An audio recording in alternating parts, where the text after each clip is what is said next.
Në zemër të Pogradecit, aty ku gërshetohen hijet e traditës me freskinë e liçenit, ndodhet një nga pikat më të dashura për vizitorët dhe vendasit, Taverna Ndona. Prej më shumë se një dekade, ky restorant ka qenë një streh për ata që kërkojnë shijen e vërtetë të gatimeve tradicionale pogradecare dhe mikpritjen që nuk të lë të largohesh pa thënë faleminderit. Historia e tavernës lidhet ngushtë me rilindjen e një ndërtese të harruar. Ishte një shtëpi e vjetër që e kishte humbur shkëlqimin e dikurshëm, por jo potencialin. Lorenz Margo tregon për CNA TV detaje nga historia e ndërtimit të Tavernës Ndona, e cila është kthyer në një destinacion të preferuar për të gjithë vizitorët. Vendi ishte i bukur, ndodhi që u prisën ato lokalet ande nga liçeni, po ta mbash mend, dhe kishte nevojë Pogradeci.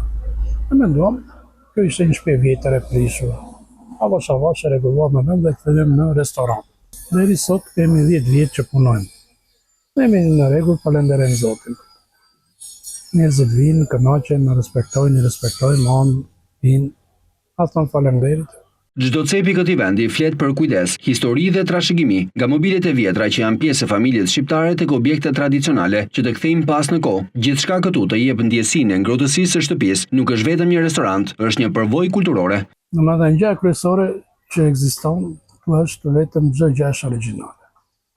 Çfarë shikon është çdo gjë origjinale dhe çfarë gatuhet çdo gjë është e vërtetë. Vera është tradicionale, peshku është i liçenit, belushka, koran, të tëra, kulaçe në bëjmë vetë.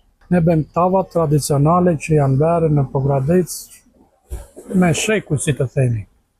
Unë vetë jam pogadecar. Maman e kam pogradecare, babajn e kam të ardhur nga Saranda, po unë jam lindur dhe jam rritur. Dhe kemi traditën origjinale të pogadecare.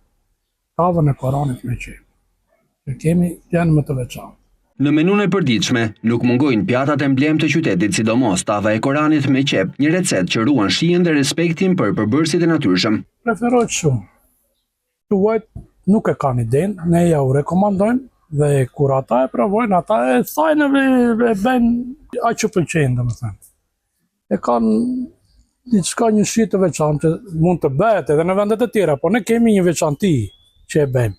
Ka një formull që çdo njeri, çdo restorant e ka mënyrën e vet të gatimit, si të thuash. Po, jemi të kënaqur.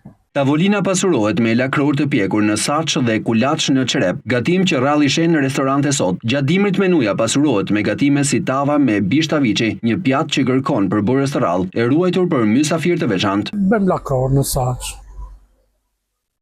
Bëjmë kulaçin e bëjmë në çrep, bëhet shumë e mirë. Çrep bëhet tamam tradicionale gjëja. Në verë neve përdorim më shumë peshku. Belushkën, koranin, krapin. Kurse në dimër, po misha bëjmë tava gjëra, bëjmë tava me bishtaviçi, që njerëzit kush e ka provuar ka mbetur i kënaqur. Është një çik me ket për të gjetur, por nuk ka se kemi nuk bëjmë shumë, si të thua, aq për njerëz të veçantë. Edhe vera është një histori më vete, nuk shitet, nuk përzihet, bëhet aty me rrush vendi dhe me kujdes të trashëguar. Vera është delikate. Vera do kohën e vet. Do kohën e vet, do rushin, do shumë gjëra tash. Si të tregoj unë, ca gjëra që edhe s'tregohen, po kush e provon verën e pëlqej, vetëm të kuqe. Kemi bërë më përpara të bardhë, po e bardha ka një problem, nuk mund të ruash më shumë se një vit, se fillon e oksidohet. Dhe themi më mirë, të kuqe ne japim me garanci. Restoranti është i thjeshtë, nuk është ndalikuar, njerëzit që kanë qef, ne jemi munduar ta mbajmë në një mënyrë tradicionale, me gjërat e vitit. Taverna nuk ka mbetur pa vizitor, përkundrazi, në verë mbushet me turistë nga të gjitha rrethet, nga Tirana, Durrësi, Shkodra e Korça, por edhe nga Maqedonia, Greqia, Gjermania dhe këtë vit në mënyrë të veçantë nga Franca. Turistë në radhë të parë kemi shqiptar. Kemi nga Tirana, kemi nga Shkodra, kemi nga Durrësi, kemi nga të gjithë rrethet e Shqipërisë, kemi nga Korça. Pastaj fillojmë, kemi nga Maqedonia që kemi afër, grekë vinë shumë, gjermanë kemi plot, francezë, ja ky vit ka pasur shumë francezë. Italian, që të bëjmë, nga tërbota. Nuk kanë ardhur e diun edhe nga Grenlanda. Shtypet e tyre janë të shkrojtura. Po ne tëra komentet i kemi pozitive. Edhe pse ana ekonomike mund të jetë pak e vështirë, atmosfera në Taverna Ndona është gjithmonë e ngrohtë, sepse këtu nuk është thjesht vetëm për të ngrënë, por për të përjetuar një copës nga Pogradeci i vërtet. Them që do jetë një vit i mbarë. Se koha është e mirë, njerëz ka është i problem, se tash ekonomia është në rënje, po mirë, nuk në përgjithësi punët po vjen mirë. Neve çdo gjë kemi faktorin kohë. Nëse koha është e bukur, njerëzit do vinë.